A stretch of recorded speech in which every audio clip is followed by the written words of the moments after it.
Hello dear viewers, and welcome back again to Good Morning Kuwait. Now, knowing how to handle a medical emergency is vital because prompt informed actions such as CPR, controlling bleeding, or recognizing stroke symptoms can save lives, reduce long-term disability, and prevent complications. Now, immediate correct responses in the first few minutes can mean a difference between life and death before professional help arrives. To know how to act in those circumstances, let's welcome Dr. Kashif Rizvi, Medical Director Consultant and Head of Internal Medicine ER. And hello and welcome to the show, Doctor. Thank you very much for having me. You're welcome anytime. So, let me ask you one small personal question. So, how did you actually get into being a doctor? I mean, is it something that you loved or your family actually pushed you into this?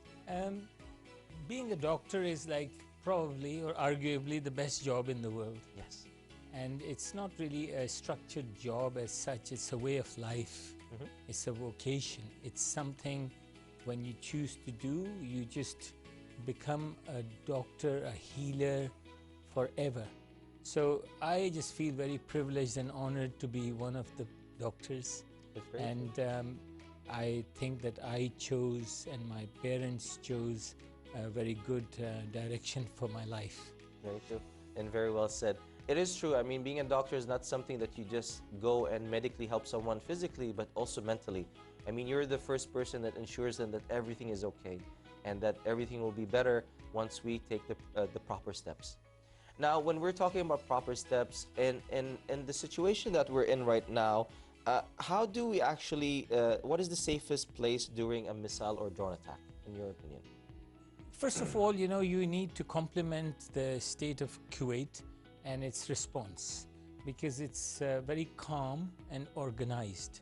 And these are the two key words, really. In any attack of any kind, the first thing is to stay calm and not panic. Because if you panic, then you have two problems to deal with, the actual problem and your response. So if you understand that there is an attack, there will be a warning sign or siren prior to it, which does not mean for the children that it is happening, that it is an impending threat. So you can explain it to your family and your near and dear ones. But the important message is to be out of the harm's way. So if you are able to, you need to get into a building. Then in the building, you need to get to the most secure location, which is usually a designated shelter or a basement. Or if you live in a multi-story tower, then you try to get to the lowest floors possible and the stairwells of them, which is probably the better place. You try and stay away from glass, windows. So one of the important things which also the government promotes is that don't try to go out and see what's going on, you know. There's nothing to see and nothing to film because that is only can hurt you. Very true. So the key is to withdraw away from the windows because the windows will smash inwards if there was an impact. And create what we say a two-wall rule between you and the outside world. Two walls should be between them. And if you're outside or if you're driving in a car, the best thing is to find a flat ground and lie down with your face down and cover your head. Because if you're away from built-up areas or walls, the risk of shrapnel injury will be minimal. So make yourself small, as you say in English, hunker down, you know, if you're exposed. Become small, but lie down and cover your head. So this will be the general guidelines. All right. And also not to forget that there are specific places that the government will always issue as a list, depending on which governorate you're living in, to find the closest shelter and the closest safest place. Yeah, absolutely. And that, I digress for a moment, that the key element is to follow the governmental instructions because they are structured and they're appropriate. One of the important things for the family or the people is to stay away from social media because, you know, social media is not regulated and you don't know whether it is artificial intelligence generated or what is the motive behind it. So do not listen too much on the social media, and even on the state media or other official media, don't watch it repeatedly, because a missile can only fall once, but on the news it falls 100 times. Because every time you watch it, it is falling again. Yes. So try to limit this sensory input into you to keep it factual. Yeah, to keep it factual and also to protect yourself psychologically. And talking about that, how can we actually protect our family psychologically and physically from trauma, especially our children? Look, it's very important to recognize that this is an unusual event which is threatening. So the body will respond to it. That response is protective. It's driven by adrenaline, noradrenaline, dopamine, hormones. So it'll create an anxiety which is appropriate to protect you. The example would be if you go on a cliff and you go to the edge and you look down and you'll get pounding heart and sweat and you will step back. So the purpose of that anxiety is to protect you from the danger. So it's okay to have a degree of anxiety. But if you have overriding anxiety, which is then driven by cortisol, stress-related hormone, then you need to try and relax and keep it real, factual, and breathe. The most important thing is that breathing is actually a subconscious activity. We should not be aware of our breathing, like our heartbeat. Yeah. So whenever you become aware of your breathing, it means that now you're falling in that over-anxious loop. So that's when you need to regulate your breathing, that you breathe gently through the nose, and imagine like you're inflating a football in your tummy. And once you have counted 5, 1, 2, 3, 4, 5, then have a slight pause and exhale through the mouth to the fullest. Yeah. If you do 4 or 5 of these, you will regulate the body's what we call autonomic system.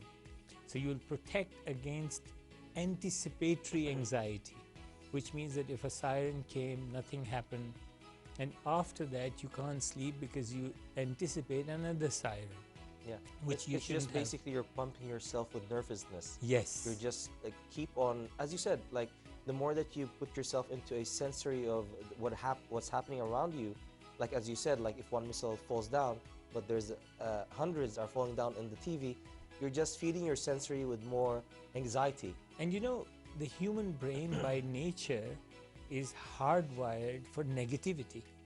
This is our survival mechanism, that it thinks of the worst scenario first and consistently to protect us. That's our default state. That is why you will see that the news bulletin rarely gives you good news.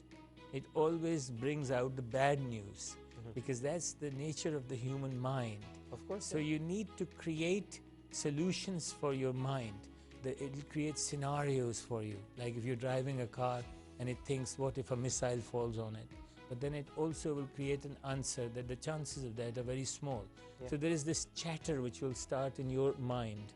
Yeah. So you need to try and switch it off, keep it factual, be honest with the children and family, try to keep to a routine with them when you take them into a shelter protective space. Yeah. Bring their toys, bring their snacks with them.